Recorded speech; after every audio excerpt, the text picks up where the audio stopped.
Leluhur Nusantara kita semuanya moksa menghilang bersama jasadnya ngahyang kalau kata orang Sunda.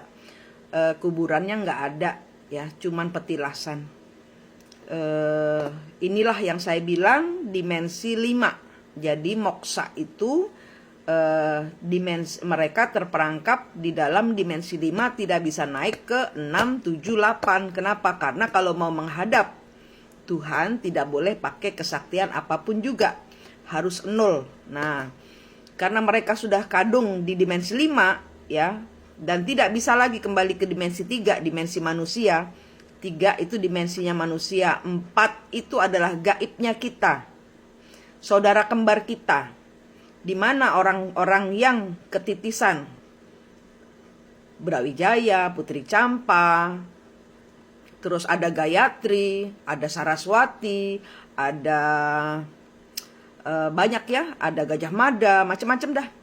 Itu kalian harus keempatnya dulu, nolkan semua ego, melekat kepada Tuhan, karena kalian itu kena didapuk atau dapat ketiban sampur untuk menjadi mediator, untuk menjadi penengah buat leluhur. Misalnya kalian, kok suami saya tergila-gila kepada orang ketiga, di mana zaman dahulu, di mana mungkin spiritualis, suami Anda tiba-tiba menjadi seorang spiritualis dan paham, saya ini energi Brawijaya, orang ketiga itu saya harus jadian karena dia Putri Campa. Nah berarti kalian yang kena energi suami yang ngejar-ngejar Putri Campa, Brawijaya ada kesalahan kepada Putri Campa. Nah itulah yang zaman dahulu Brawijaya moksa. Nah belum selesai tugasnya, harus dienolkan. Kenapa? Karena dikejar-kejar energi Putri Campa yang balas dendam. Kenapa? Karena zaman dahulu ditinggalkan untuk orang ketiga, padahal Putri Campa orang kedua. Ada lagi perempuan lain masuk yang kemudian tukang pijetnya ya, kalau nggak salah putri dari Cina dan putri dari Vietnam kan ya, itu putri. Saya kurang paham, tapi kalau secara di buku history, orang ketiganya Brawijaya yang terakhir adalah Wandan Wangi ya, itu Wandan, Putri Wandan ya, itu yang dimana Putri Campa entah terbunuh entah terbuang. Ceritanya nggak karu-karuan karena semua karangan manusia dan yang tahu zaman dahulu kan cuman buku. Nah bukunya ini banyak sekali versinya gitu. Jadi kalian yang kena energinya leluhur seperti itu harus di empatnya ketemu dulu, yaitu Kakang Kawah Adi Ari-Ari. Caranya sudah saya taruh di yang saya pin gitu. Jadi banyak juga anak yang tiba-tiba jatuh cinta sama ibunya sendiri. Itu karena ada energi Dayang Sumbi gitu ya. Jadi macam-macam ceritanya. Tangkuban Perahu itu kan. Nah, tiba-tiba ada ibu yang dibenci sekali sama anaknya, disiksa bener sama anaknya gitu ya. Bahkan mungkin sampai mati orang tua membunuh ibunya gitu kan.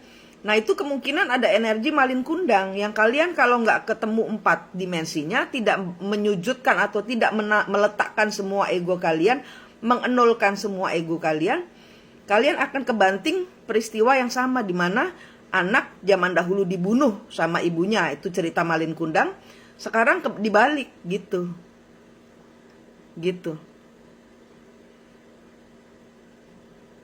Penyelesaiannya adalah Anda mengenolkan ego Anda. Anda 4-nya ketemu dulu, 3, 4, 5, sehingga Anda bisa naikkan levelnya yang 5 yang di dimensi moksa ini. Anda naikkan ke 6.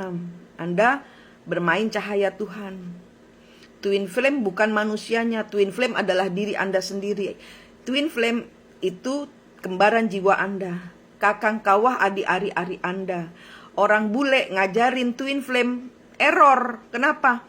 Karena di mereka tidak diajarkan tentang Kakang Kawah Adi Ari-Ari. Nggak ketemu.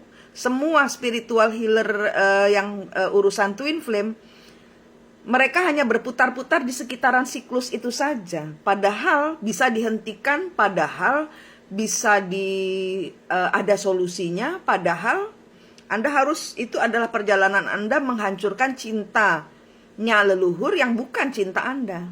Itu cintanya Putri Campa dengan Brawijaya. Apakah Anda Putri Campa? Itu. Jadi banyak sekali orang-orang yang perkawinannya hancur karena suami atau istrinya kesurupan. Anda jangan ikut-ikut. Kalau memang dimensi 3, di mana kalian sebagai manusia dipaksa untuk ceraikan saya ingin poligami. Tapi yang orang ketiganya tidak mau dipoligami, jadi Anda yang istri yang malah ditinggalkan. Terima saja, jangan sakit hati, nolkan, ya karena itu adalah berupa pembayaran karma yang harus kalian angkat ke Tuhan masalahnya. Angkat ke Tuhan masalahnya. Jadi kebanyakan orang-orang yang terlibat cinta dengan suami orang atau istri orang, kalian merasa itu cinta yang suci. Dari mana cinta yang suci? Kalau cinta yang suci tidak menyakiti orang lain. Itu pembayaran karma. Jadi kalau Anda diketemukan dengan energi-energi yang aneh seperti ini, nolkan, jangan terhubung dengan sana sini.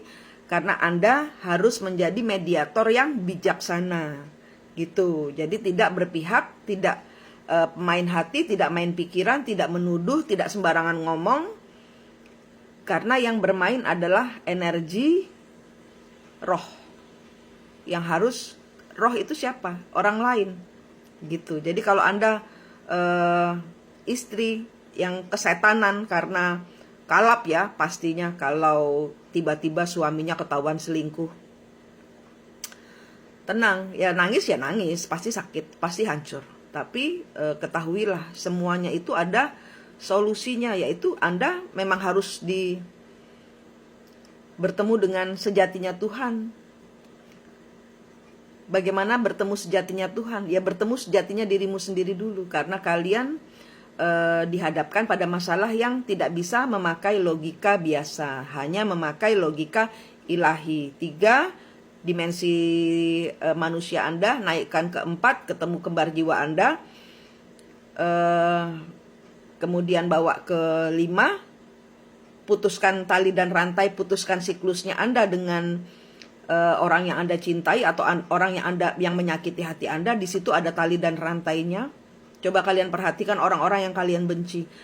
Pejamkan mata, lihat antara Anda dengan dia ada tali apa rantai. Itu bayangkan tangan kalian ada gunting atau gunting serbaguna untuk memutus tali atau rantai. Putuskan. Terus di dada mereka itu ada luka atau tidak. Anda harus bermainan cahaya, minta, Tuhan saya minta cahaya sucimu di tangan saya. Bayangkan dari langit turun cahaya suci di tangan Anda. Bayangkan tangan Anda bersinar, sembuhkan. Minta maaf. Dan mereka bisa ditanya.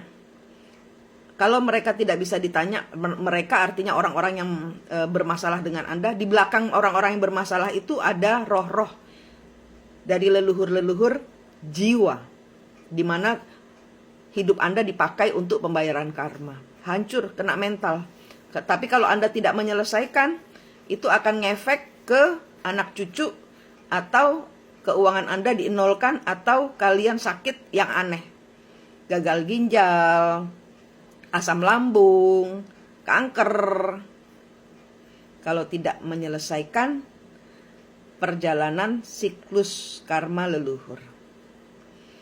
Jangan khawatir, Anda yang dizolimi biasanya tambah kaya kalau kalian melepaskan semuanya dan mengganti dengan cinta sejatinya Tuhan. Perjalanan bertemu Tuhan. Twin flame itu perjalanan bertemu Tuhan, bukan perjalanan selingkuh, bukan perjalanan mengulang siklus. Jangan ikut ajaran luar, ikut divinity Nusantara, ketuhanan Nusantara yang selalu diberedel oleh agama. Cahaya Tuhan dipakai. Oke? Rahayu.